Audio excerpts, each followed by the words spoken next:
Hello students, nuclear फिजिक्सच्या सिरीजचं हे आहे लेक्चर नंबर 12. बघा, लास्ट लेक्चरमध्ये आपण failures of liquid drop model आणि origin of nuclear shell model याबद्दल थोडंसं इंट्रोडक्शन घेतलेलं होतं.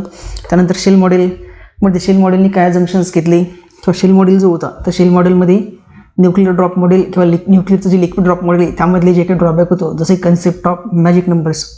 तर त्या कन्सेप्ट ऑफ मॅजिक नंबर्सला एक्सप्लेन करण्यासाठी न्यूक्लियर शेल मॉडेलने काय काय जंक्शन्स घेतले, न्यूक्लियर मॉडेलमध्ये असणारा किंवा न्यूक्लियर शेल मॉडेलमध्ये मॅजिक नंबरचा फिजिकल सिग्निफिकन्स काय आहे की मॅजिक नंबर्स काय डिनोट करतात वगैरे वगैरे थोडंफार इंट्रोडक्शन आपण बघितलेलं होतं. आणि आपण त्यामध्ये सांगितलेलं होतं की मॅजिक नंबर्स जे होते ते काय करतात तर मॅजिक नंबर्स हे डिनोट्स करत होते तर completely filled shells of nucleus inside completely filled shell of nucleus. म्हणजे त्या न्यूक्लियसच्या आतमध्ये जे काही न्यूक्लियन्स आहे जसं की प्रोटॉन असतील, न्यूट्रॉन असतील, तर या न्यूट्रॉन आणि प्रोटॉन जर एका डिफरंट शेलमध्ये जर ओरिएंटेड असतील, जसं की ॲटॉमिक फिजिक्समध्ये आपण बघितलं की एका न्यूक्लियसच्या अराउंड डिफरंट शेलमध्ये इलेक्ट्रॉन हे ओरिएंटेड असतात. सो सिमिलर वेने इनसाइड द न्यूक्लियस जे काही न्यूट्रॉन्स आणि प्रोटॉन्स इनसाइड द न्यूक्लियस आहेत तर ते सुद्धा जे डिफरंट शेल्समध्ये ओरिएंटेड आहेत तर त्या डिफरंट शेलच्या ओरिएंटेशन्सचं कंप्लीट शेलचं सिग्निफिकन्स किंवा एखादी शेल कम्प्लिटली फिल्ड आहे की नाही हे डिनोट करण्याचं काम करत होते मॅजिक नंबर्स. ओके, आज आपण आता या लेक्चरमध्ये बघू mathematical model of nuclear shell model. Mathematical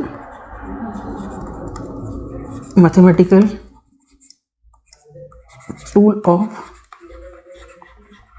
nuclear shell model. Mathematical tool of nuclear shell model. तर बघा, सगळ्यात अगोदर आपण न्यूक्लियर शेल मॉडेलमध्ये काय अझम्स केलं होतं. न्यूक्लियर शेल मॉडेलमध्ये आपण अझम्पशन्स घेतलेले होते की all nucleons distributed in different shells. All nucleons, या न्यूक्लियन्समध्ये एक येतात proton and neutrons are distributed in different shells.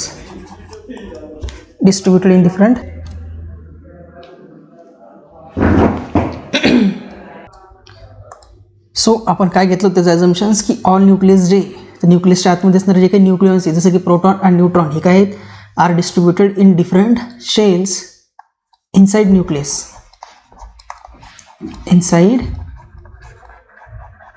Nucleus म्हणजे न्यूक्लियसच्या आतमध्ये सुद्धा न्यूट्रॉन आणि प्रोटॉन काही डिफरंट शेल्समध्ये ओरिएंटेड आहेत. And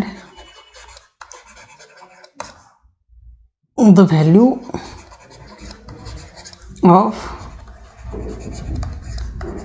magic numbers equal to the completely filled shell.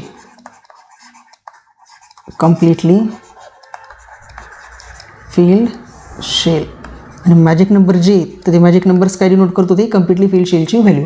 आता आपल्याला हेच ॲझम्पशन्स की मॅजिक नंबरचा हा जो कन्सेप्ट आहे हे एक्सप्लेन करण्यासाठी काय करायचं, एक मॅथमॅटिकल टूल यूज करायचं. एक मॅथमॅटिकल टूल त्यासाठी बघा आपण काय करू, स्क्रॉडिंजर इक्वेशन. आपल्याला माहिती आहे काय, we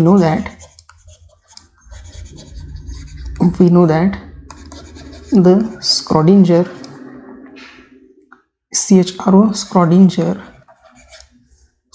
the spelling. We know that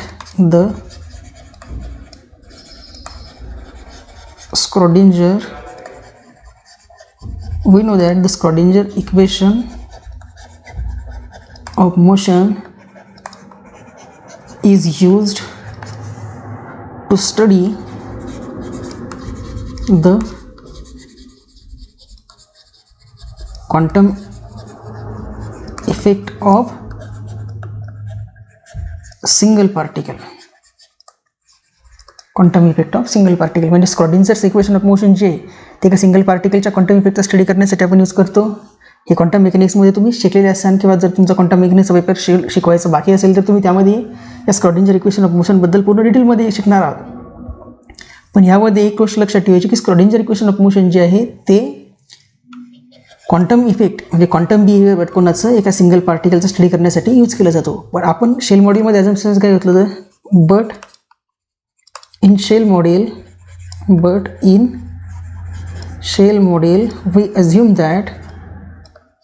we assume that there is an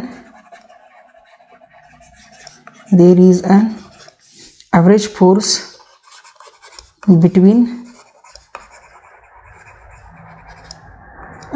between each nucleon inside the nucleus.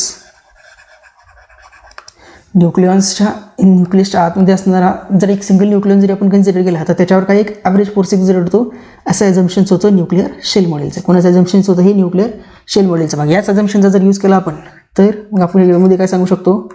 Hence we can use the Schrödinger equation to study the quantum effect of nucleus.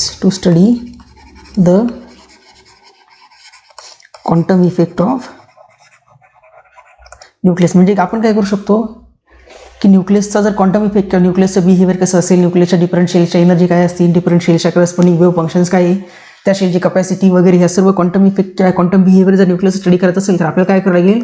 त्या न्यूक्लियसच्या आतमध्ये असणाऱ्या कोणत्याही एखाद्या न्यूक्लियनचा study करावा लागेल. आणि एका single न्यूक्लियनच्या स्टडीवरून सगळ्या न्यूक्लियसचा बिहेवियर आपण कसं सांगू शकतो?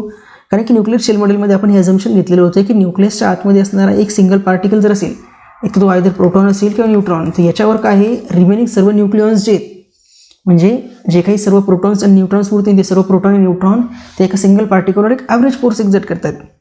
म्हणजे काय, जर तुम्ही एका पार्टिकलचा जर स्टडी केला तर उरलेले जेवढे काही सगळे पार्टिकल त्यांचा एक कंबाईन इफेक्ट त्या पार्टिकलच्या स्टडीमध्ये येऊन जाईल.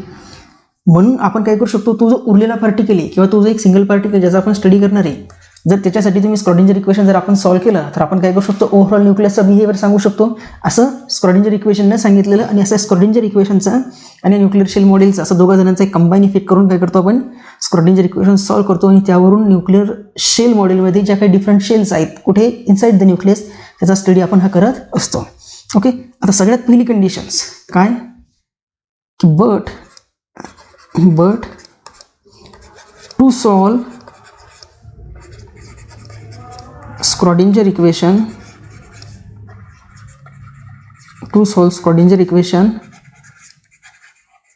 we need an potential. but the potential कोणाचं लागेल? Nuclear potential.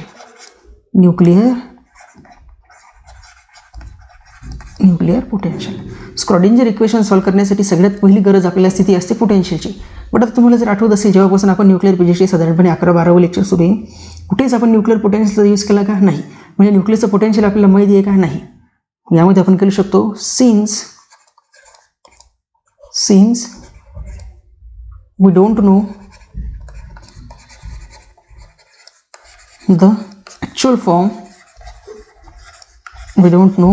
the actual form of nuclear potential. माहिती आहे का आपल्याला न्यूक्लियर पोटेन्शियलचा फॉर्म? नाही. मग काय करणार आपण? We use trial and error method. Trial and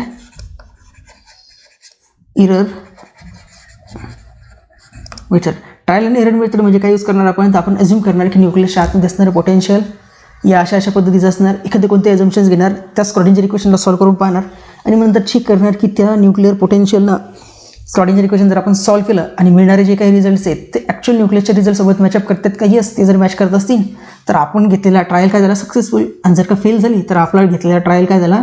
म्हणजे आपण घेतलेल्या गोष्टीमध्ये इरर आहे असं आपण मोजू शकतो. मग आपण काय करू? बघा, न्यूक्लियर पोटेन्शियलबद्दल आपल्याला काही गोष्टी नोट्स आहेत. काय की न्यूक्लियर पोटेन्शियल हे अट्रॅक्टिव्ह असतं. न्यूक्लियर पोटेन्शियल हे अट्रॅक्टिव्ह असतं. हे 3 डायमेन्शन आहे. पुन्हा आणखी काय? न्यूक्लियर पोटेन्शियल अट्रॅक्टिव्ह आहे, सोबत 3 डायमेन्शन आहे. आणखी काय? त्याला शार्प बाउंड्री नाही आहे. न्यूक्लियर पोटेन्शियलला शार्प बाउंड्री आहेत का? नाही. शार्प बाउंड्री नाही. या काही बेसिक गोष्टी आपल्याला न्यूक्लियर पोटेन्शियलबद्दल माहिती आहे. मग आपण काय करू की यामधल्या काही प्रॉपर्टी दाखवणारे जे काही न्यूक्लियर पोटेन्शियल्स आपण क्वांटम मेकॅनिक्समध्ये बघितलेले आहेत, जे तुम्ही MSCच्या सिलेबसमध्ये किंवा मॅथमॅटिकल फिजिक्स क्वांटम मेकॅनिक्सच्या पेपरमध्ये जे तुम्ही स्टडी केले असतील त्यापैकी काही पोटेन्शियल्स काय करू आपण अज्युम करू आणि त्यापैकी काय करू या प्रॉपर्टी सॅटिस्फाय करणारे पोटेन्शियल्स असं अज्युम करू की ते न्यूक्लियसचे पोटेन्शियल आहेत आणि नंतर त्याचा यूज करून काय करू आपण स्क्रॉडिंजर इक्वेशनला सॉल्व्ह करण्याचा प्रयत्न करू. मग आपल्याकडे असणारे पोटेन्शियलमध्ये आपण सगळ्यात पहिले घेणार 3 डायमेन्शनल स्क्वेअर वेल पोटेन्शियल. कोणतं घेणार 3 dimensional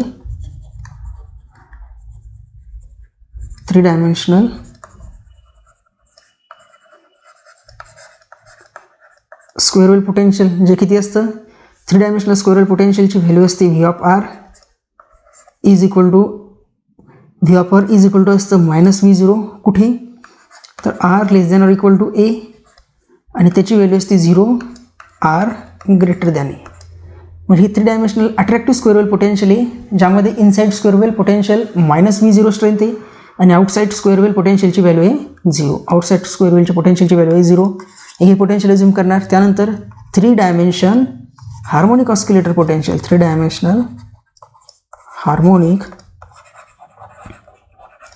oscillator potential 3 dimensional harmonic oscillator potential ज्याची व्हॅल्यू काय की V of r which is equal to V of r 3 dimensional harmonic oscillator potential काय असतं 1/2 m omega square r square 1/2 m omega square r square. हे एक तिसरं attractive म्हणजे हे एक सेकंड टाईपचं अट्रॅक्टिव्ह पोटेन्शियल आहे जे काही न्यूक्लियसच्या काही प्रॉपर्टी दाखवू शकतं असं आपण ॲझम्पशन घेतलं. त्यानंतर थर्ड टाईपचं जे काही पोटेन्शियल आहे ते आहे युकावा पोटेन्शियल. युकावा पोटेन्शियल पोटेन्शियलची व्हॅल्यू किती असते तर युकावा पोटेन्शियलची व्हॅल्यू आहे V of r is equal to असतो तो V0 e raised to the power minus mu r e raised to the power minus mu r upon r. हे युकावा पोटेन्शियल. आणि त्यानंतर चौथ्या नंबरचा आहे Woods Saxon potential. Woods Saxon पोटेन्शियलची व्हॅल्यू असते V of r is equal to V0 upon 1 plus exponential to the power small r minus capital R upon delta.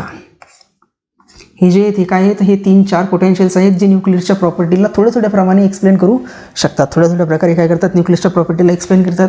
मग आपण काय करणार ह्याच्या पोटेन्शियलला प्रत्येक एका पोटेन्शियलला ते स्क्रॉडिंजर इक्वेशनमध्ये पुटअप करून सॉल्व्ह करत बसणार का नाही. आपण काय करणार की न्यूक्लियसच्या ज्या काही प्रॉपर्टीज जसे की nucleus do not have sharp boundary and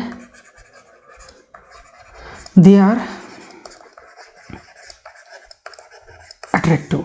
न्यूक्लियसच्या ज्या काही प्रॉपर्टी आहे न्यूक्लियसला शार्प बाउंड्री नाही आणि न्यूक्लियसच्या आतमध्ये असणारा फोर्स जो येतो कसा attractive.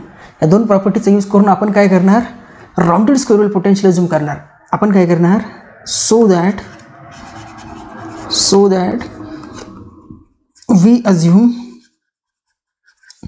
Nucleus has rounded square well potential. Nucleus has rounded square well potential. आता राउंडेड स्क्वेअर वेल पोटेन्शियल म्हणजे काय तर स्क्वेअर वेलचं पोटेन्शियल स्क्वेअर वेल प्लस हार्मोनिक ऑस्किलेटर पोटेन्शियल म्हणजेच न्यूक्लियसचं जे पोटेन्शियल आहे ते डायमेन्शनमध्ये ते आपण असं अज्युम केलं की V0 plus 1/2 m omega square या शेपचा आहे. मग हे जे पोटेन्शियल याला काय म्हटलं आपण राउंडेड स्क्वेअर वेल पोटेन्शियल. मग याचं डायग्राम कशी झाली बघा. स्क्वेअर वेलचं पोटेन्शियल कसं असतं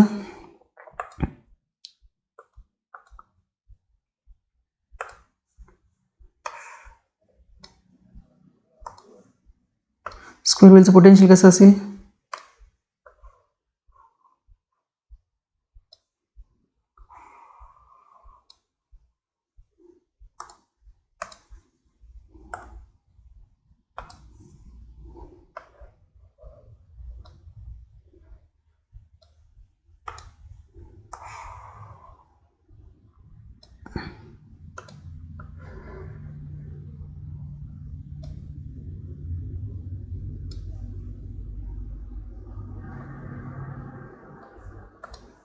हे असेल स्क्वेअर वेल पोटेन्शियल आणि दुसरं राऊंडेड कसं असेल. ओके, इथं विचित्रच काम निघायचं.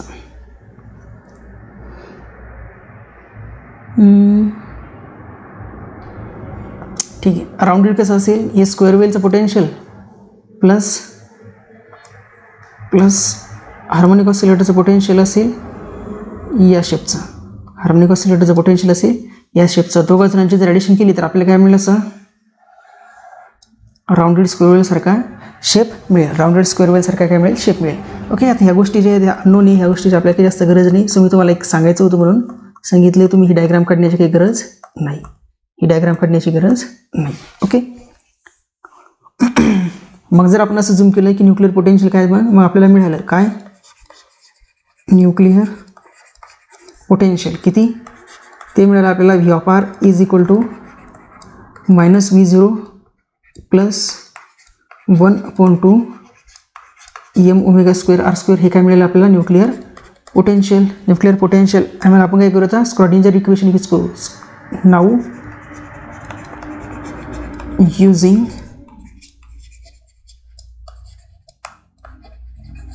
स्क्रॉडिंजर time independent equation. Schrodinger's time independent equation जे की काय असतं, del square psi of r plus del square psi of r plus, तो डायरेक्ट जो एक्झॅक्टवाला फॉर्म आहे तोच यूज करू आपण. Del square psi of r plus twice m upon h cross square E minus V of r psi of r is equal to 0. हे स्क्रॉडिंजर्स time independent equation of motion, ज्यामध्ये del square आहे लॅप्लासियन operator. लॅप्लासियन operator हे तुम्हाला माहितीच आहे. ही जी value आहे E, ही काय, total energy. हा व्ही जो आहे हा काय, न्यूक्लिअर पोटेन्शियल. आता या क्वेश्चनसाठी पोटेन्शियल न्यूक्लिअर आहे, न्यूक्लिअर पोटेन्शियल. आणि या साय ऑफ आर जो हा काय झाला, मग nuclear wave function. Nuclear wave function. मग आता या टाईपचे इक्वेशन, या टाईपचे स्क्रॉडिंजर इक्वेशन कशा पद्धतीने सॉल्व्ह करायचं हे आपण कॉन्टॅक्ट मेकॅनिक्समध्ये MSL असताना तुम्ही शिकलेले असताना. तुम्ही पूर्णच्या पूर्ण डेरिव्हेशन इथे करत बसत नाही, कारण की आपल्या एक्झाममध्ये न्यूक्लिअर फिजिक्समध्ये ह्या स्क्रॉडिंजर इक्वेशन सोल्युशन काढा असा प्रश्न विचारेल का, नाही. या टाईपचा क्वेश्चन तुम्हाला कधीच विचारणार नाही. त्यासाठी काय करायचं, आपण याचा डायरेक्ट रिझल्ट घेऊ. म्हणजे इथे मी लिहितोय की आफ्टर सॉल्विंग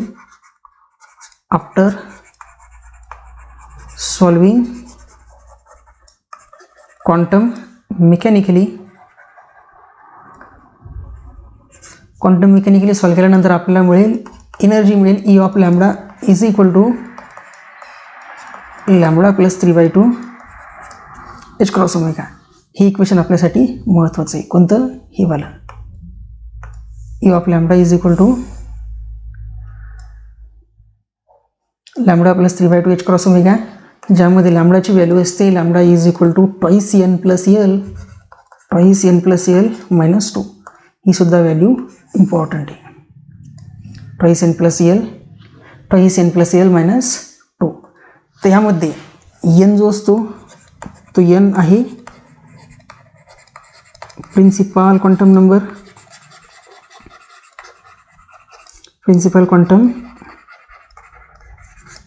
एल जो आहे तो एल काय असतो, ऑर्बिटल क्वांटम नंबर. एल आहे ऑर्बिटल क्वांटम नंबर. याचे व्हॅल्यूज बघा, आपल्याला माहिती आहे एनची व्हॅल्यू कुठून स्टार्ट होते. प्रिन्सिपल क्वांटम नंबरची व्हॅल्यू असते 1 2 3 अप टू सो ऑन. हे असतात एनच्या व्हॅल्यू. ऑर्बिटल क्वांटम नंबरची value 0 1 2 3 up to so on. मग एन आणि एलच्या व्हॅल्यूच्या अकॉर्डिंग लॅम्बडाची व्हॅल्यू काय मिळेल, लॅम्बडाची व्हॅल्यू मिळेल तुम्हाला एक 0 1 2 3 4 up to so on. 1 2 3 4 so up to so on. ह्या काय मिळतील तुम्हाला व्हॅल्यूज. मग यामध्ये हा लॅम्बडा जो असेल हा काय असेल, energy quantum number. Energy quantum number of nucleus. Energy quantum number of nucleus. मग हे जे दोन इक्वेशन आहेत, E lambda is equal to lambda plus 3/2 h cross omega आणि lambda is equal to twice n plus l minus 2. आता ह्या दोन इक्वेशनचा use करून काय करू आपण, बघू की डिफरंट ऑर्बिट्समध्ये असणारी न्यूक्लियसची संख्या ही प्रिन्सिपल क्वांटम डिफरंट ऑर्बिटमध्ये असणारे न्यूक्लियस ही मॅजिक नंबरच्या करस्पॉन्डिंग येतात की नाही. म्हणजे त्या न्यूक्लियसच्या करस्पॉन्डिंग एनर्जी काढू आपण, की त्या लॅम्बडाची व्हॅल्यू जर का, आता लॅम्बडाची व्हॅल्यू आपण इथं बघितलं किती किती आहेत, लॅम्बडाची व्हॅल्यू 0. मग आपण काय करू, एकदा लॅम्बडाची व्हॅल्यू 0 घेऊ, त्याच्या करस्पॉन्डिंग एनर्जी काढू आणि चेक करू की त्याच्याशी करस्पॉन्डिंग एनएल स्टेट काय मिळते. ते एनएल स्टेटच्या करस्पॉन्डिंग कोणती स्पिन स्टेट आहे किंवा कोणती स्टेट येते, मग त्या स्टेटमध्ये टोटल किती न्यूक्लियन्स करतात. आता आपल्याला माहिती आहे की कोणत्याही एखाद्या एल ऑर्बिटमध्ये असणारे टोटल नंबर ऑफ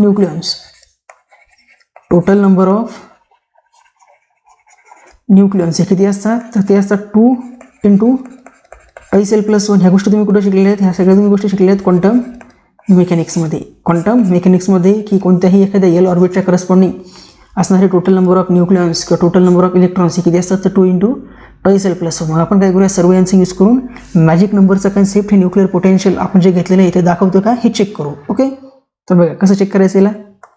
तर नेक्स्ट स्लाइडवर बघा, आपण काय करू, अगोदर याला काही कंपार्टमेंट करून घेऊ. एक फर्स्ट कंपार्टमेंट, जेणेकरून काय होईल, एक्सप्लेन करायला इझी जाईल. दिस इज सेकंड कंपार्टमेंट. तुम्ही नोटबुकवर अशीच कंपार्टमेंट करून ठेवायची. दिस इज थर्ड कंपार्टमेंट. त्यानंतर एक चौथं कंपार्टमेंट, त्याच्यानंतर हे एक 5 नंबरचं कंपार्टमेंट आणि उरलेलं जे आहे ते 6वं कंपार्टमेंट. आता बघा, डिफरंट कंपार्टमेंटमध्ये आपण काय करणार. सगळ्यात पहिल्या कंपार्टमेंटमध्ये आपण घेणार लॅम्बडाची व्हॅल्यू. सेकंड याच्यामध्ये घेणार आपण लॅम्बडाच्या करस्पॉन्डिंग एनर्जी. तर ई लॅम्बडाचं इक्वेशन आपण आत्ताच काढलं, किती आहे, lambda plus 3/2 h cross omega. ह्या लॅम्बडाच्या करस्पॉन्डिंग असणारी एन आणि एलचे कॉम्बिनेशन या याच्यामध्ये लिहायचे. त्यानंतर एनएल स्टेट लिहायची. इथे काय लिहायची, एनएल स्टेट. आता ह्या एनएल स्टेट काय असतात, हे क्वांटम मेकॅनिक्समध्ये तुम्ही शिकलेले असाल आणि ॲटॉमिक फिजिक्समध्ये सुद्धा शिकलेले असाल. त्यानंतर इथे लिहिणार आपण 2 × टाईस एल प्लस 1. हे असतील त्या एल स्टेटच्या करस्पॉन्डिंग असणारी टोटल नंबर ऑफ न्यूक्लियन्स. आणि लास्ट स्टेटमध्ये लिहिणार आपण मॅजिक नंबर. याला काय करू, इथे खालच्या सर्व यांच्यापासून सेपरेट करून घेऊ. आता लॅम्बडाची बघा, सगळ्यात पहिली पॉसिबल व्हॅल्यू किती, लॅम्बडाची 0. आता लॅम्बडाची व्हॅल्यू जर 0 घेतली आपण, तर लॅम्बडाच्या व्हॅल्यूमध्ये 0 पुट केल्यानंतर एनर्जी काय मिळेल, मग तुम्हाला एनर्जी मिळेल 3/2 h क्रॉस ओमेगा. लॅम्बडा 0च्या करस्पॉन्डिंग एनर्जी किती, लॅम्बडा 0 पुट केलं तर काय मिळेल, 3/2 h क्रॉस ओमेगा. आता बघा, लॅम्बडाचं एक इक्वेशन बने आपल्याकडे. लॅम्बडाचं इक्वेशन काय, lambda is equal to twice n plus l minus 2. आता लॅम्बडा 0 असण्यासाठी एन 1 असला पाहिजे तर एल 0 असला पाहिजे. तेव्हा 1 × 2 2 -2 + 0 - 2 हा 0 बनेल. म्हणजे पॉसिबल व्हॅल्यू काय एनएलची, तर एनएलची पॉसिबल व्हॅल्यू आहे ओनली 1 0. लॅम्बडा 0 असण्यासाठी एन आणि एलच्या फक्त ह्याच दोन व्हॅल्यूज पॉसिबल आहे. त्या व्यतिरिक्त दुसरी व्हॅल्यूज बनू शकते का, नाही. या व्यतिरिक्त दुसरी व्हॅल्यू बनूच शकत नाही. मग 1 0 आपल्यामध्ये एन इज इक्वल टू 1 आणि एल इज इक्वल टू 0. तर एल इज इक्वल टू 0च्या करस्पॉन्डिंग कोणतं ऑर्बिट असतं, yes. N is equal to 0च्या करस्पॉन्डिंग येस, आणि यांची व्हॅल्यू 1. मग हे काय मिळेल तुम्हाला, कोणती स्टेट मिळेल, तर ही स्टेट मिळेल तुम्हाला 1s. कोणती क्वांटम स्टेट मिळेल, 1s स्टेट. मग एलची व्हॅल्यू जर 0 पुट केली तर हिचे नंबर ऑफ न्यूक्लियन्स किती मिळतील, 2. नंबर ऑफ न्यूक्लियन्स किती मिळतील, 2, जो की काय आहे, मॅजिक नंबर आहे. येस, मॅजिक नंबर, कारण 2 मॅजिक नंबर आहे. येस, म्हणजे पहिली कंडिशन तर काय झाली, सॅटिस्फाय झाली. त्यानंतर असणार लॅम्बडाची व्हॅल्यू आहे 1. त्यानंतर लॅम्बडाची व्हॅल्यू 1. इथं जर लॅम्बडा 1 पुट केला तर 1 + 3/2 हा मिळेल 5/2. हा काय मिळेल 5/2 h क्रॉस ओमेगा. आता लॅम्बडाची व्हॅल्यू 1 असण्यासाठी यांची व्हॅल्यू 1 असेल, एलची व्हॅल्यू 1, तर हा 2 + 1 3 3 - 2 1. म्हणजे याच्या एन आणि एलची पॉसिबल व्हॅल्यू काय आहे, 1 1. आता एन इज इक्वल टू 1 म्हणजे फर्स्ट शेल, आणि एल इज इक्वल टू 1 म्हणजे पी. म्हणजे हा काय मिळेल मग तुम्हाला इथे स्टेट 1p. क्वांटम स्टेट काय मिळेल, 1p. आता एलची व्हॅल्यू जर 1 पुट केली तर 2 × 12 + 1 म्हणजे 2 + 1 3 3 × 2 6. टोटल नंबर ऑफ न्यूक्लियन्स मिळतील 6. म्हणजे दोघा जणांची जर का ॲडिशन केली 3 आणि 2 6 आणि 2 किती मिळतात, 8. म्हणजे सेकंड मॅजिक नंबर मिळतो आपल्याला 8. इथं फर्स्ट मॅजिक नंबर मिळतोय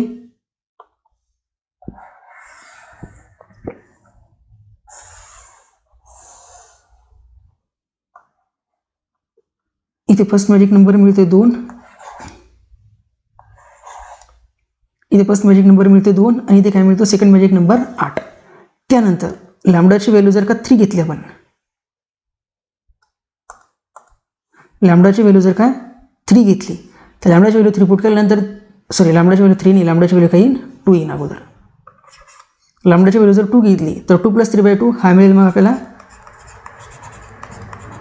7/2 h क्रॉस ओमेगा. आता लॅम्बडाची व्हॅल्यू 2 असण्यासाठी 2 केसेस आहे. लॅम्बडाची व्हॅल्यू 2 असण्यासाठी एक तर n2 L0 घेतला तर लॅम्बडा 2 मिळेल, म्हणजे पहिली व्हॅल्यू आहे 20. n2 आणि L0 घेतला तर आणखी 2 असण्यासाठी nची व्हॅल्यू 1 Lची व्हॅल्यू 2 घेतली तरी 2 मिळेल, म्हणजे आणखीन एक कॉम्बिनेशन आहे 1 2 1 2. याच्याशी करस्पॉन्डिंग 2 स्टेट मिळेल. कोणत्या? एक मिळेल तुम्हाला 1D स्टेट आणि दुसरी मिळेल 2S स्टेट. 1D आणि 2S. आता 1D आणि 2S, तर 1D मध्ये असणारे टोटल नंबर ऑफ न्यूक्लियस किती असेल? D म्हणजे Lची व्हॅल्यू 2, म्हणजे 2 × 2 + 1 म्हणजे 2 × 2 4, 4 + 1 5, 5 + 5 2 × 2 4, 4 + 1 5, 5 × 2 10. म्हणजे 1Dच्या करस्पॉन्डिंग नंबर ऑफ न्यूक्लियस मिळतील 10 आणि 2Sच्या करस्पॉन्डिंग 2. म्हणजे टोटल झाले किती? हे 10 आणि 2 12. टोटल किती झाली? 12. ही टोटल झाली 12. 12 आणि हे 8, 12 आणि हे वरचे 8, म्हणजे 12 आणि हे वरच्या सगळ्यांची जर ॲडिशन केली तर 12 आणि 8 किती मिळतात? 20. 12 आणि 8 किती मिळतात? 20. म्हणजेच पहिला मॅजिक नंबर आहे, दुसरा मॅजिक नंबर आहे आणि तिसरा सुद्धा मॅजिक नंबर. त्यानंतर लॅम्बडाची व्हॅल्यू जर का घेतली आपण 3, तर एनर्जी काय मिळेल तुम्हाला? एनर्जी मिळेल 9/2 h क्रॉस ओमेगा. मग लॅम्बडाची व्हॅल्यू 3 असण्यासाठी पॉसिबल काय केसेस काय आहे? तर एक आहे कॉम्बिनेशन NLचं 2 1 आणि दुसरं कॉम्बिनेशन आहे 1 3. दुसरं कॉम्बिनेशन काय आहे? 1 3. मग 2 1च्या करस्पॉन्डिंग कोणते स्टेट मिळते? तर 2 1च्या करस्पॉन्डिंग मिळते तुम्हाला बघा L = 2, तर ही मिळते तुम्हाला इथे 1F स्टेट. ही मिळेल 1F आणि ही मिळेल 2P. ही मिळेल तुम्हाला 1F, ही मिळेल 1F आणि ही मिळेल 2P. तर 1Fच्या करस्पॉन्डिंग F म्हणजे Lची व्हॅल्यू 3, म्हणजे काय मिळेल? 3 × 2 6, 6 + 1 7, 7 × 2 14. हे मिळेल 14 आणि 2P मध्ये असणारे 6, म्हणजे 14 + 6 हे किती मिळतील तुम्हाला? 20. 20 + वरची 20, 20 + वरची 20 म्हणजे टोटल किती झाली? 40. पण 40 मॅजिक नंबर आहे का? नाही. 40 मॅजिक नंबर आहे का? नाही.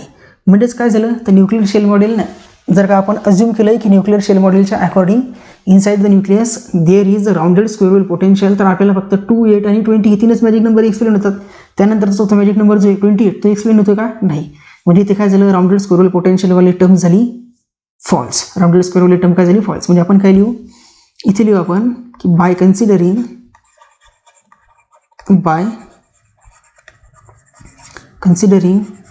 The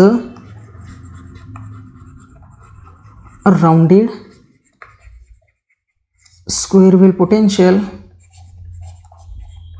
by considering the rounded square wave potential, only 2 4 and 20 are the magic number, are the magic numbers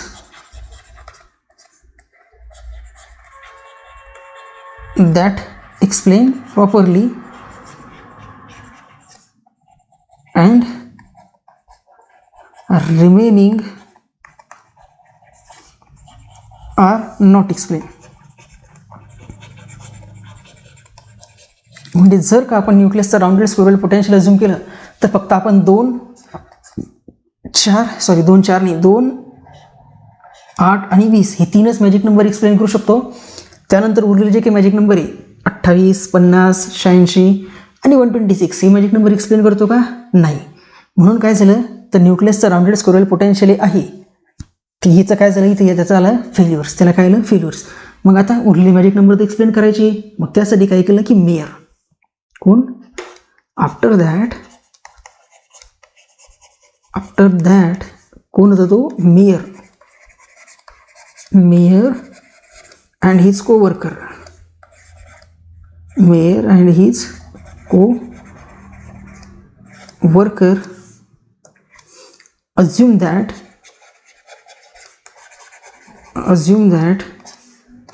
there is spin orbit interaction. There is spin orbit interaction of nucleons inside the nucleus as like orbiting electron in atomic physics. मग हे failure झाल्यामुळे काय झालं, mayor आणि त्याचे co-worker जे त्यांनी काय केलं, लॅबोरेटरीमध्ये रिसर्च करत असताना त्यांनी असं अज्युम केलं की जसं की ॲटॉमिक फिजिक्समध्ये आपण बघितलं की हा न्यूक्लियस आहे, न्यूक्लियसच्या अराउंड जर जे डिफरंट ऑर्बिट्स आहेत, त्या ऑर्बिटमध्ये लाईज करणारा हा इलेक्ट्रॉन, हे इलेक्ट्रॉन ह्या इलेक्ट्रॉनचा स्वतःचा स्पिन आणि ज्या ऑर्बिटमध्ये त्याचा ऑर्बिटल क्वांटम नंबर, या दोन्हीमध्ये काय आहे तर एलएक्स इंटरॅक्शन आहे. जशी इंटरॅक्शन न्यूक्लियसच्या अराउंड फिरत असणाऱ्या इलेक्ट्रॉनची आहे, तर सिमिलर इंटरॅक्शन ही न्यूक्लियसच्या आतमध्ये डिफरंट शेलमध्ये असणाऱ्या न्यूट्रॉन आणि प्रोटॉनचे सुद्धा असेल. तर मग यांनी हे जे ॲझम्पशन्स घेतलं, तर या ॲझम्पशन्सचं एक काय झालं, या ॲझम्पशन्सचा यूज करून मग प्रॉपर एक्सप्लेनेशन मिळालं की principal quantum number, orbital quantum number, spin quantum number, न्यूक्लियॉन्सचे जसे प्रोटॉन आणि न्यूट्रॉनचे त्या सर्व व्हॅल्यू कॅल्क्युलेट करण्यात आल्या आणि नंतर त्याला एक्सपेरिमेंटली सॉल्व्ह करून, म्हणजे थेरॉटिकली सॉल्व्ह करून एक्सपेरिमेंटल डेटासोबत ज्यावेळेस व्हेरीफाय करण्यात गेलं, तेव्हा हा रिझल्ट 100% काय झाला, सक्सेसफुल. आणि ह्या रिझल्टसाठीच मेयरला काय मिळालं होतं, इथे नोबेल प्राईज मिळालं होतं. नोबेल प्राईज कोणाला, मेयर्सला काय मिळालं होतं ह्या सिंथेसिससाठी. कोणती सिंथेसिस, की spin orbit interaction inside nucleus present असते, याच्यासाठी त्याला नोबेल प्राईज सुद्धा मिळालेलं आहे. याच्यासाठी त्याला नोबेल प्राईज सुद्धा मिळालेलं आहे. मग मेयरने काय अज्युम केलं, तर मेयरने अज्युम केलं की there is spin orbit interaction. Mayer assume that there is spin orbit interaction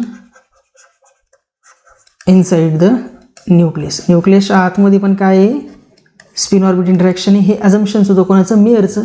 आणि त्याच्या त्या अजम्पशन्सच्या बेसिसवरच त्याने काय केलं की डिफरंट रिझल्ट्स जे की राउंडेड स्क्वेअरल पोटेन्शियल फक्त अज्युम करून एक्सप्लेन होत नव्हते, ते सर्वच्या सर्व रिझल्ट्स त्याने या स्पिन ऑर्बिट इंटरॅक्शनच्या रिझल्ट्सवरून एक्सप्लेन केले. त्याच्यामुळे त्याच्या या रिसर्चसाठी त्याला नोबेल प्राईजसुद्धा मिळालेलं आहे. त्याच्या या रिझल्टसाठी त्याला नोबेल प्राईजसुद्धा मिळालेलं आहे. मग त्यांनी काय अज्युम केलं, तर त्यांनी अज्युम केलं की एक पोटेन्शियल करेक्शन टर्म्स, त्याने अज्युम केलं की देअर इज अ, ओके एक मिनिट,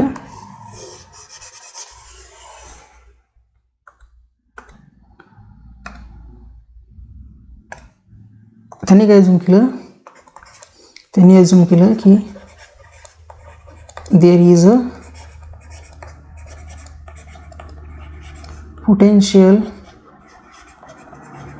करेक्शन टर्म in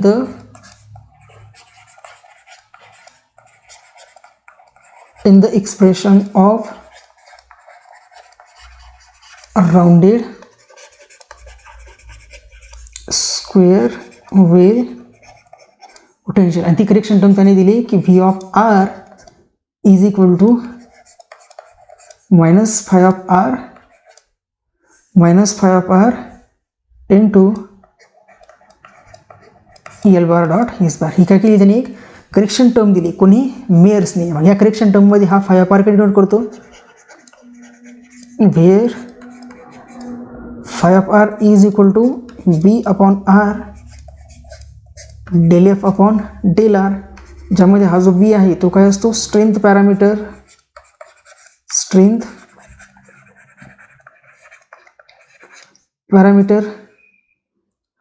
हा जो एफ आहे ही काय आहे, प्रोफाईल ऑफ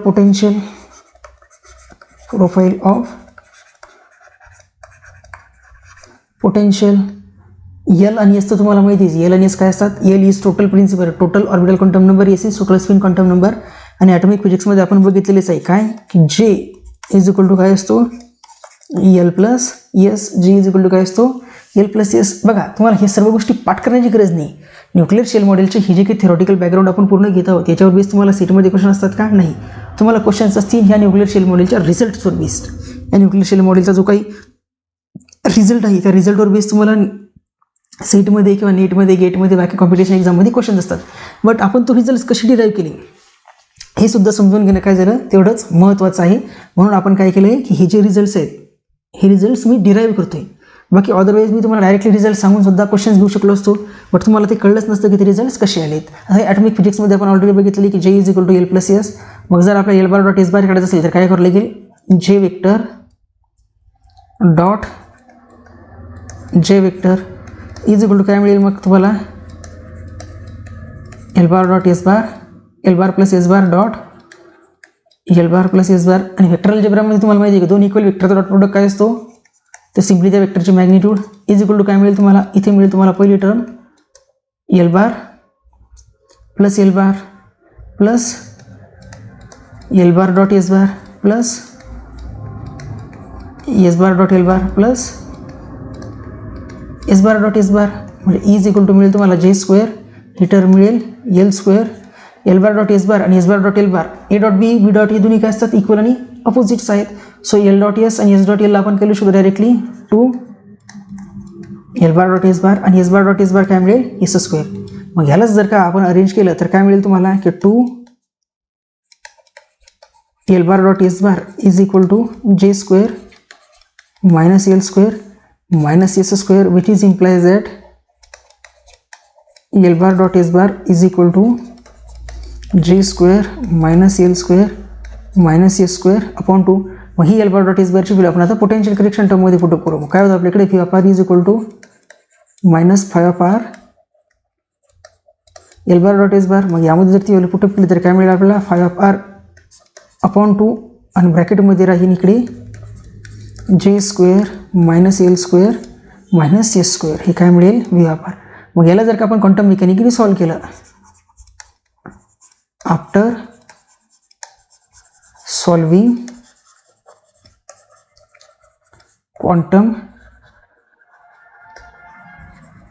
मेकॅनिकली आपल्याला काय मिळेल, मग एनर्जी मिळेल E is equal to minus phi of r upon two, ब्रॅकेटमध्ये मिळेल J J plus one minus l l plus one minus s s plus आणि ब्रॅकेटच्या बाहेर एच क्रॉस स्क्वेअर मायनस ब्रॅकेटच्या बाहेर एच क्रॉस स्क्वेअर. म्हणजे काय मिळालं तुम्हाला, ही मिळालं तुम्हाला एनर्जीची value corresponding to these correction term, एनर्जीची value corresponding to these correction terms. But आपल्याला माहिती आहे की जे काय करत असतो स्मॉल जे, जे टेक्स व्हॅल्यू कुठून कुठपर्यंत घेतो, J takes value from l minus s to L plus s. J जो आहे तो जे काय करतो एल मायनस एस पासून एल प्लस एस पर्यंत व्हॅल्यूज घेतो in difference of one. But आपल्याला माहिती आहे काय, but neutron and proton are fermions. हे पहिले एका दुसऱ्या लेक्चरमध्ये तुम्हाला सांगितलेले की न्यूट्रॉन आणि प्रोटॉन काय फर्मियॉन्स. फर्मियॉन्स म्हणजे काय, न्यूट्रॉन आणि proton have spin half. Neutron आणि प्रोटॉनचा स्पिन किती असतो, spin s is equal to half. Neutron आणि प्रोटॉनचा स्पिन किती आहे, हाफ. म्हणजे जेच्या व्हॅल्यू काय मिळेल, जेची व्हॅल्यू तुम्हाला मिळेल j takes value from l minus half to L plus half. But आपल्याला माहिती आहे, but by selection rule delta j, जेच्या दोन व्हॅल्यूजमधला डिफरन्स किती पाहिजे, plus minus one. Selection rule काय सांगतो की डेल्टा जीच्या व्हॅल्यूजमधला डिफरन्स पाहिजेत प्लस मायनस वन. म्हणजे बघा एल मायनस हाफ आणि एल प्लस हाफमध्ये डिफरन्स किती, वनचाच. म्हणजे जेची एक व्हॅल्यू असली पाहिजेत, जीची एक व्हॅल्यू असली पाहिजेत एल मायनस हाफ आणि जीची दुसरी व्हॅल्यू असली पाहिजेत एल प्लस हाफ. कारण या दोन्हीमधला डिफरन्ससुद्धा प्लस वन. म्हणजे सिलेक्शन रूल काय सांगतो की ज्याची एक व्हॅल्यू असेल एल मायनस हाफ आणि दुसरी व्हॅल्यू काय असेल एल प्लस हाफ. मग आता बघा आपल्याकडे एनर्जीचं इक्वेशन आहे कोणतं, ही वाला. यामध्ये एकदा आपण j is equal to L minus half आणि एकदा j is equal to L plus half जर पुटअप केलं तर आपल्याला काय मिळेल, दोन एनर्जी मिळेल. आपल्याला काय मिळेल, दोन एनर्जी. बघा एकदा एनर्जी काढू आपण, energy for j is equal to L minus half. ती इज इक्वल टू मिळेल तुम्हाला phi of r upon two. इक्वेशनमध्ये आपल्याकडे होतं जे जे प्लस वन, म्हणजे हा मिळेल एल मायनस हाफ आणि दुसरी टर्म मिळेल l minus half plus one. इथे आहे l plus one minus s plus one, ब्रॅकेटच्या बाहेर आहे एच क्रॉस स्क्वेअर, ब्रॅकेटच्या बाहेर आहे s cross square. But s is equal to half आहे, एसची व्हॅल्यू किती आहे, हाफ. मग एसची व्हॅल्यू हाफ जर आपण यामध्ये इम्पोज केली तर आपल्याला काय मिळेल, टर्म इथे मिळेल minus phi of r upon two. इथे मिळेल एल मायनस 1/2 हा मिळेल एल प्लस 1/2, हा मिळेल मायनस एल प्लस 1 आणि हा मिळेल मायनस हाफ प्लस 1 आणि ब्रॅकेटच्या बाहेर मिळेल हा एच क्रॉस स्क्वेअर. मग याला जर तुम्ही सॉल्व केलं, वेगवेगळ्या टर्म्सला रिअरेंज करून व्यवस्थित जर सॉल्व केलं तर शेवटी आपल्याला एक्सप्रेशन मिळेल -5/2. याला तुम्ही सॉल्व करा. आता मी तुमच्यावर टास्क सोडतोय. ही व्हॅल्यू मिळेल तुम्हाला -5/2 L into H cross square, L into H cross square. ही मिळेल तुम्हाला एनर्जी ई करस्पॉन्डिंग टू जे is equal to L minus half, corresponding to जे इज इक्वल टू जे is equal to L minus half जो आहे, J is equal to L minus हाफच्या corresponding हे जर व्हॅल्यू पुटअप केल्या तर 5/2 इंटू एल प्लस 1, तर हा एल प्लस 1 नाही तर हा काय मिळेल इथे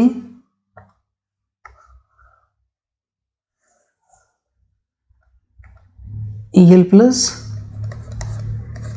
ही व्हॅल्यू तुम्हाला मिळेल plus 5/2 L plus 1 H cross square,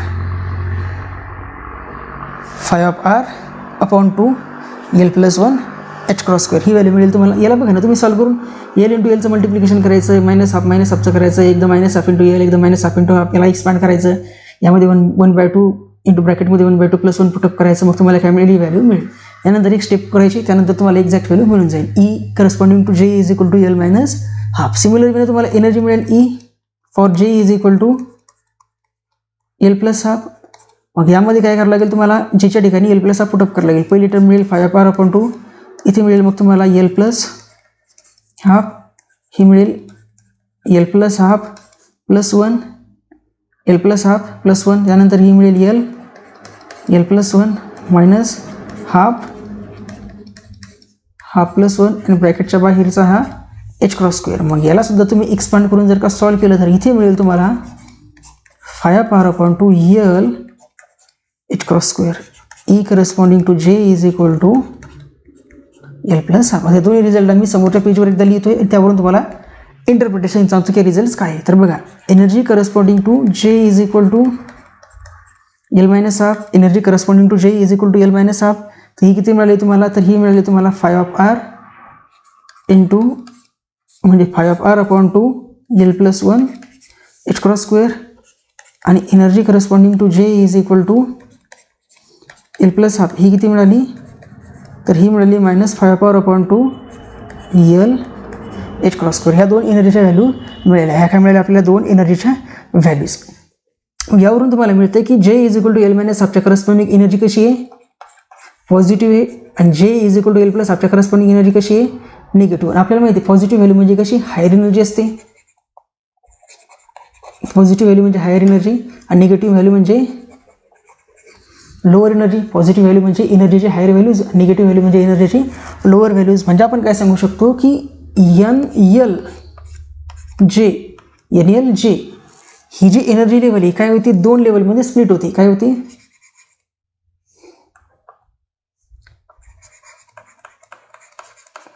splitted into two level where higher J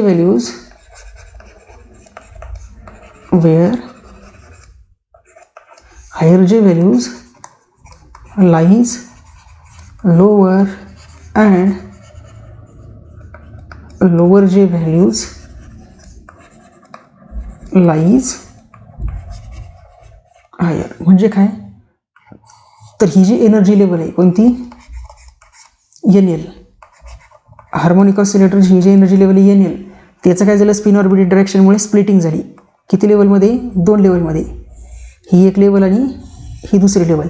तर ही जी वरची लेवल आहे, ते वरची लेवल आहे corresponding to N L J. आता यामध्ये एनर्जी पॉझिटिव्ह आहे, पॉझिटिव्ह म्हणजे L minus half J is equal to L minus हाफच्या करस्पॉन्डिंग, आणि ही जी लेवल आहे खालची N L J is equal to L plus half. Nuclear फिजिक्समध्ये, न्यूक्लिअर शेल मॉडेलमध्ये एनर्जी लेवलचं जे काही डिस्ट्रीब्युशन होतं त्यामध्ये हायर जे व्हॅल्यूज ज्या आहेत त्या लोअरला लाईज करतात आणि लोअर जे व्हॅल्यूज ह्या हायरला शिफ्ट करतात. ह्या दोन्ही एनर्जीमधला हा जो डिफरन्स आहे हा डिनोट करतो आपण एनर्जी डिफरन्स डेल्टा ई. मग तो एनर्जी डिफरन्स काय मिळतो आपल्याला, तो एनर्जी डिफरन्स मिळेल delta E is equal to E corresponding to J is equal to L minus half minus E corresponding to J is equal to L plus half. मग J is equal to L minus हाफच्या corresponding energy काय आपली, तर ती आहे phi of R upon 2 into L plus 1 H cross square minus ही value काय आहे, तर minus phi of R upon 2 L H cross square. मग याला जर सॉल्व केलं तर हे काय मिळेल आपल्याला, फाय ऑफ R अपॉन 2 ब्रॅकेटमध्ये मिळेल L प्लस 1 प्लस हा 1 आणि ब्रॅकेटच्या बाहेर H क्रॉस स्क्वेअर, म्हणजेच हा मिळेल तुम्हाला फाय ऑफ R अपॉन 2 ब्रॅकेटमध्ये ट्वाईस L प्लस 1, हा इथे राहील L, कारण हा L कॉमन निघाला इथे L, twice L plus 1 H cross square. म्हणजेच यावरून आपण काय सांगू शकतो की हा जो एनर्जी डिफरन्स आहे डेल E हा डायरेक्टली प्रोपोर्शन आहे ट्वाईस L प्लस 1ला. ट्वाईस L प्लस 1ला काय, हा एनर्जी डिफरन्स डायरेक्टली प्रोपोर्शनल आहे.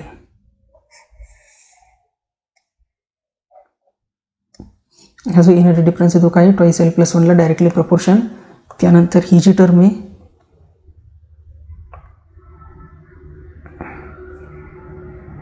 त्यानंतर ही जी टर्म आहे हे सुद्धा इम्पॉर्टंट आहे. ही जी स्प्लिटिंग आहे ही स्प्लिटिंग सुद्धा इम्पॉर्टंट आहे. त्याच्यानंतर ह्याच्या दोन एनर्जीच्या व्हॅल्यूज आहे,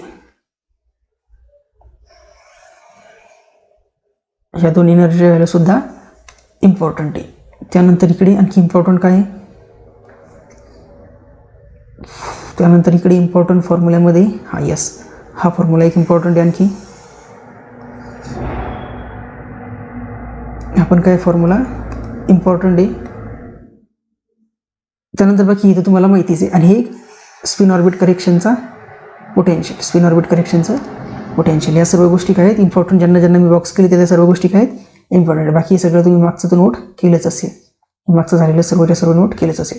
आता यामध्ये काय केलं आपण, मॅथमॅटिकल टूल ऑफ शेल मॉडेलमध्ये की जे काही इनिशियल अजम्पशन्स होतं कोणाचं, मेयर्सचं, त्याच्या अकॉर्डिंग आपण एनर्जी करेक्शन केलं. आता आपण काय करणार, हा जो एनर्जी डिफरन्स आहे किंवा एनर्जी डिफरन्सचा जो फॉर्म्युला आहे जो ट्वाईस L प्लस 1ला प्रोपोर्शन आहे, मग याच्याशी असोसिएटेड आपण काय करणार आता की एनर्जी लेवल डायग्राम प्लॉट करणार. आणि ती एनर्जी लेवल डायग्राम जे आपण प्लॉट करणार त्याच्यावर बेस तुम्हाला नेटमध्ये, सेटमध्ये, गेटमध्ये सगळे क्वेश्चन्स कसे सॉल्व्ह करायचे, त्या क्वेश्चनचे आन्सर कसे काढायचे, हे सर्व कशावर पाहणार आपण. आता समोर जे आपण एनर्जी लेवल डायग्राम आता नेक्स्ट लेक्चरमध्ये घेऊ त्या डायग्रामवरच बेस सगळं तुमचं काही डिटेलमध्ये डिस्कशन असेल. आणि सगळे क्वेश्चन्स जे तुमचे नेटमध्ये विचारतील, सेटमध्ये विचारतील, गेटमध्ये विचारतील, सगळेच्या सगळे क्वेश्चन्स कशानुसार सॉल्व्ह होईल, तर त्या समोरच्या एनर्जी लेवल डायग्रामनुसारच काय होईल, सगळेच्या सगळे क्वेश्चन्स हे सॉल्व्ह होतील. ओके, सो आपण इथे थांबूया. आता नेक्स्ट लेक्चरमध्ये आपण इथून समोरची, कारण एनर्जी तर मिळाली आपल्याला, बघा एनर्जीची व्हॅल्यू तर मिळाली, हे एनर्जीला दोन व्हॅल्यू मिळाल्या. आता त्या दोन व्हॅल्यूचे करेक्शन आपण त्या ओरिजिनल एनर्जीसोबत ॲडअप करू आणि नंतर चेक करू की सगळेच्या सगळे मॅजिक नंबर हे एक्सप्लेन होतात का नाही. सगळेचे सगळे मॅजिक नंबर जर एक्सप्लेन होत असतील तर मग त्या मॅजिक नंबरच्या करस्पॉन्डिंग कोणती स्टेट असते, न्यूक्लियसच्या आतमध्येचं न्यूक्लियरना कसं फील करायचं, मग त्या न्यूक्लियसच्या बेसिसवर कोणत्या एखाद्या न्यूक्लियसचा स्पिन कसा काढायचा, कोणत्या एखाद्या न्यूक्लियसची पॅरिटी कशी काढायची, या सर्व गोष्टी आपण आता समोरच्या लेक्चरमध्ये बघू. आणि त्यानंतरच्या नेक्स्ट लेक्चरमध्ये आपण त्याच्याशी असोसिएटेड प्रिव्हियस इयरचे क्वेश्चन्स पण डिस्कस करू, जेणेकरून काय होईल तुम्हाला हा न्यूक्लियर शेल मॉडेलचा कन्सेप्ट आणखी व्यवस्थितपणे क्लिअर होईल. Okay, thank you. तर भेटूया आता उद्या नेक्स्ट लेक्चरमध्ये.